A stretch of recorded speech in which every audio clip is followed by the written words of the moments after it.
Hello, fellow religious science students. Today, I'm going to read to you what Ernest Holmes says about fear in the Science of Mind textbook, and then do a short demonstration on how to release the energy of fear from the mind. On page 156 of the Science of Mind textbook, it reads, Misplaced Faith. Someone has said that the entire world is suffering from one big fear. The fear that God will not answer our prayers. Let us analyze the fears which possess us and see if this is true. The fear of lack is nothing more than the belief that God does not and will not supply us with what we need. The fear of death is the belief that the promises of eternal life are not true.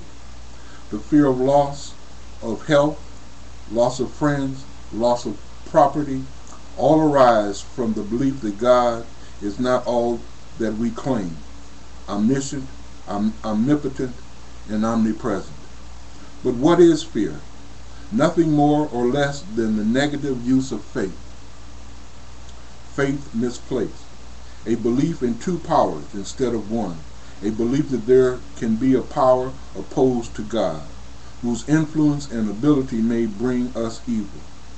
In other words, to correct all the evils of the world would be but to have the positive faith, faith rightly placed, a faith that lays hold of the integrity of the universe and the benevolence of God and the unity of all life. Nonetheless, we cannot have faith in that which we do not in some measure understand. On page 404, fear not, little flock, it is your Father's good pleasure to give you the kingdom. Fear is the great enemy of man, but fear is a mental attitude, and as such can be converted into something else. Fear is the reverse mental attitude of faith, and is the result of lack of faith. Fear brings limitation and lack in its wake and destroys the happiness and possibility of a greater degree of livingness to those who suffer from it. Fear blocks the more complete givingness of spirit to its highest form of manifestation on this planet, which is mankind. Fear arises from the mental attitude which limits the possibility and the willingness of spirit to give us the good we so desire. There is nothing wrong in the desire for self-expression. God is more completely expressed through the man who lives largely than the one who lives meagerly. Fear is the belief in limitation, the denial that the divine is the center and the source of all good. We must do all in our power to overcome it. Perfect love casts out fear. That is, confidence overcomes the depression of doubt. Mental depression can produce physical and financial depression. The psychology of economic cycles proves this. In the midst of plenty, humanity lives in want because of fear.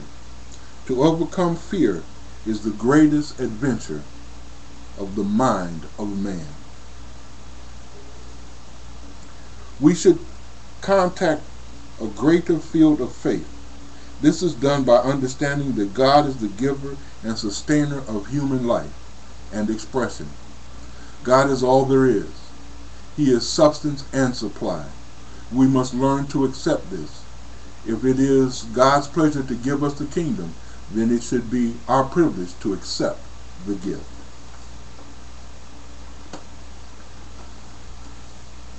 As Ernest Holmes says, the whole world is subject to this one fear, the fear that God will not answer our prayer. The fear of lack, the fear of death, the fear of evil, the fear of God itself. As most of us were raised in traditional religion, The Bible is full of fearing God for this and fearing God for that. Then we become, in truth, we come into science of mind, a new thought in truth, and find that we are God individualized, and that could produce fear. Because we were also taught that absolute power corrupts, absolutely. So then we can be afraid of the corruption because we understand that we have access to absolute power in our lives. The fear of loss of you, the fear of loss of your mind, as in Alzheimer's, which is epidemic during this period of time, the fear of loss of health, and the fear of loss of love, and the fear that God is not God. All of these fears are just energy in mind, in our energy system. And I'm going to show you a simple and effective way to start releasing this energy. It is called the use of positive points. Upon your skull, right in the middle of your eyebrows, there is called the parietal eminences. They are two little raised areas in the middle of your forehead. They are the neurovascular reflex points. When you find them, if you just touch them and spread them apart while thinking of the thing that you may that upsets you, that you may be fearful of, and take some deep breaths, you should find that there is a release of energy, a calmness, a peace that comes over you. You can hold these points for a minute, 5 minutes, or as long as you would like. But you just hold them and breathe deeply.